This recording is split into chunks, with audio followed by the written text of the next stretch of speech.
It sounds like what you're looking for is a specific thing, closing the deal. But maybe it was meeting that person so that you could know that, and meeting that person so you could know that, and meeting that person for that fun and that fun and that fun and that fun and that fun and that fun and that fun. What difference does it make what fun phase you're in? We're trying to get your attention that the closing is usually not more fun than the rest of it. You see what we're getting at? And when the closing is what you're going for and you're not having fun until you close, then not very much fun is happening. But when it's all fun and you really mean that, and you're saying to people, and they can feel that from you, there's no urgency in them. You just want this win-win for everybody. Win for you, win for the seller, win for the buyer, win, win, win, win, win for the banker, win, win, win, win, win, win, win, win, win, win, win for all of us. And there's lots of moving parts, and so you're just tuned in, tapped in, turned on, and your inner being knows what all those moving parts are.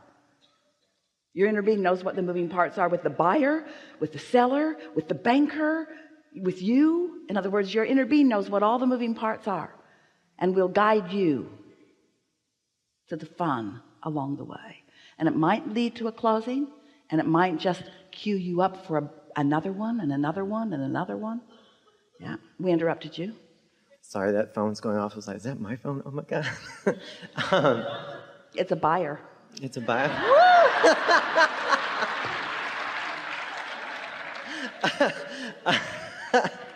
Because that closing, that's like that manifestation, what you were talking about in the last conversation. And a lot of times, like you just said, okay, yeah, now the money's in the bank, next, it's... What if in the receiving mode, the thought could be known by you as a manifestation? Oh, I was in the receiving mode and I manifested a really good idea. Oh, I was in the receiving mode, and with that good idea, I manifested a strong, good feeling emotion. What if there are manifestations all along the way that are leading to what you are really thinking that you're asking for? But what if these manifestations along the way are equal in your estimation? What about that? Because what difference does it make what stage of it you are in if you're having fun as you go? Oh, the money in the bank. Oh, that's the manifestation that's holding everybody hostage. Can't be happy till the money's in the bank. And we say we're happy when you tap into your account. All this wonderful vibrational currency. So I recently had a buyer that immigrated to this country from another country. I had him under contract 3 times, spent more time with this buyer. They were challenging. Within myself, I was committed. I wanted them to have the house. Listen just for a little bit to yourself. Spent more time. So feel the discomfort in that. Spent more time with these people than they were really worth. They were a lot more trouble than they are worth. And so dissatisfied. Oh, that contract didn't go. I'll start again. Dissatisfied. Oh, that contract didn't go either. I'll start again. Dissatisfied. And that is what happened. And but what if fun anyway, learning a lot, fun anyway. Can you hear what we're getting at? If everything depends on the closing, then you're messing it up as you go, and you're not having fun as you go, and you're not, this is the big thing, you're not having fun, and therefore you're not allowing the momentum to increase, and therefore there's never any big payoffs.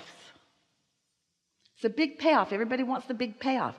You got to enjoy it as it's coming. And there's a payoff of feeling good, and the payoff of getting to be with people, and the payoff in getting to learn who they are and know what they're about.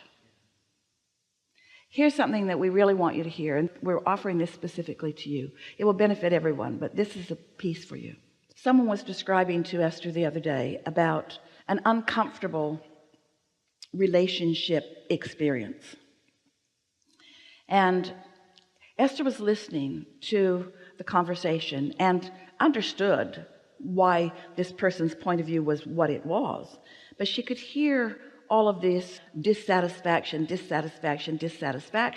as this person was relaying what had happened along the way. And then this big, uncomfortable sort of blow up. So Esther told this person the story that we've been telling about, you want to ask yourself, what am I bringing to the table? So let's say you know someone, you found them through your work, and that they have been under contract before, and so you know quite a bit about them, and you have some opinions about them, you have some active vibrations and beliefs about them. So now you're entering into a new contract, let's say, but when you meet them, you're bringing to the table all of your vibration about them. And so the rendezvous that you're having, we want you to think in terms all the time, in every moment of every day. If you could have this on your mind, what's my mix of vibrations in relationship with my own inner being? What's my mix? Am I synced up with my inner being, or am I already pulling away from my inner being? So if you show up at a rendezvous with someone that you're wanting to sell property to, and you're already annoyed and unhappy about it, well, you didn't even bring your inner being to the table. You just came almost empty-handed. But the biggest thing is that your disappointment will rendezvous with their insecurity. And so what you bring to the table and what they bring to the table, sometimes it makes a bomb that just doesn't feel good for any. Or you might be tuned in, tapped in, turned on, and you come to the table and they're not. But if you're really tuned in, tapped in, turned on, then you still bring something to the table, and there's still benefit, and you have a possibility of evoking from them something that's latent and inactive that is really strong and active within you. This is what those who really win have discovered, because you're feeling good anyway. Every client is rich with resources and important to you, because you're gaining something from it all the time, and so are they. So it's always win-win, whether it leads to a contract or not. It was good because it was good to meet them, and it was good because it was good to pick up data, and it was good because it felt good, and it was good because you got out in the world together, and it was good because you learned things, and it was good because you collected data, and it was good because some contrast served you. It's always good. So you're not hanging this now moment with them on some need for it to perform in some precise way, because it's already performing, because it's law of attraction bringing to you exactly what you're giving out. In every moment, every client that comes to you is a vibrational match to what you've got going on. So at a minimum, you want to thank them for pointing out to you what you've got going on, and at a maximum, you want to appreciate what you've got going on together. You see what we're getting at? And yeah, let the audience clap. Yes. And I did that consciously.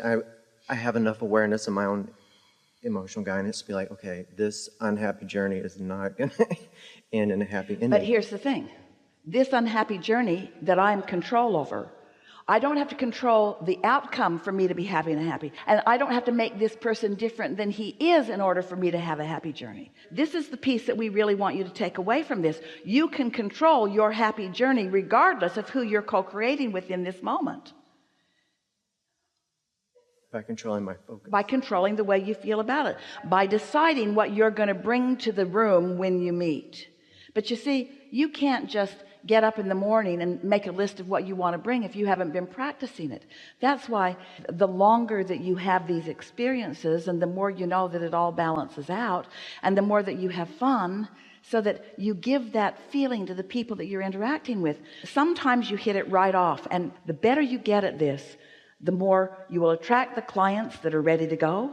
You will attract the clients that are clear about what they want. Sometimes it's a searching and a deciphering process that they're going through with you witnessing it. Sometimes they haven't really thought it through until they start looking with you. And so it feels sort of like you're babysitting them along the way as they're learning what they want and what they don't want, with you walking along with them. But at the same time that you're learning what they want and what they don't want, you're learning what the market wants and what it doesn't want. It's all valuable data collection for you. So if you're just relaxing into it and having a good time, then more of it will culminate into the money that you want, and all of it will give you pleasurable moment after moment after moment after moment. You could have 15 or 20 people that you're sort of nursing along that can't decide what they want, but you're having a good time anyway, and nothing's happening. But if you stay steady and true to your vibration, because your inner being knows what you want, then you will be guided to someone who has a really big desire, who's ready to fulfill it. Or 20 of them will close, all in a very close proximity. You've seen that happen. Jerry used to say it's chicken one day and feathers the next. meaning that sometimes it feels like nothing's happening and then it all happens at once, and it all has to do with your steady enjoyment along the way, and you're not demanding of the big payoff every step along the way that you go. It's like giving yourself shock absorbers so that you're just not prone to disappointment. And when you're not prone to disappointment, when you're just prone to optimism, when you're just prone to happily ever after, when life's just treating you good all the time no matter what, then more of those manifestations, not just relative to your work. We're putting this to you in a very strong way. Who gets to decide? You do, but really we're challenging you. We're wanting to yank your chain just a little bit. Who gets to decide at what point the manifestation really is? You want to call it the money in the bank. We want to call it, ooh, good idea. Ooh, right place, right time. Ooh, got that phone call. Ooh, all along the way. Fun, fun, fun, fun, fun. With you just feeling like the entire universe is focused upon you and queuing you up for another great moment and another great moment and another great moment and another great moment. And your friends say, you're making a lot of money, and you say, irrelevant. They'll say, what's wrong with you? You say, nothing. And you might even be foolish enough to say to them, I'm in this business for the fun. And when you say that and really mean that, then lots of money will follow. Being unconditional with the process. Unconditional. No matter the condition, I'm having fun and being. Yeah, but here's the thing about being unconditional. You're focused upon the conditional over which you want to be un.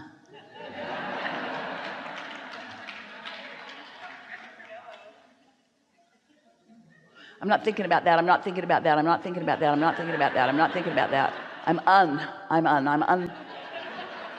We're tricking you because we've been talking about unconditional. So let's change the word just for a month while you get rich. Let's change the word unconditional to unmanifestational. Unmanifestational. I still want to feel good. I mean, that's a little conditional. I want to be satisfied. But I'm unmanifestational. The manifestation doesn't matter. This big condition of a manifestation where contracts are signed and money is flowing and people are moving furniture and that, all that condition doesn't have to be in the mix right now. It's just the feeling good. Enjoying the unfolding is really it. Enjoying the unfolding. Yeah. Enough? Really?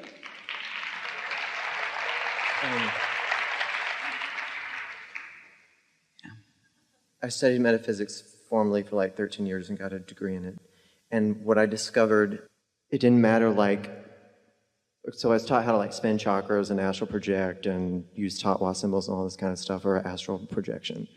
And what I found was no matter what, there was these tools I was being taught, but if I didn't feel good, my outcome was always relative to what my vibration was. Because in that process, I came upon your work towards the end, and then it was just like, well, what's the point of all this consciously spinning a chakra or getting ready to be ready. That's what was the point of it for you. Getting ready to be ready. You don't know till you know that you don't know. Okay. All right, that's fine.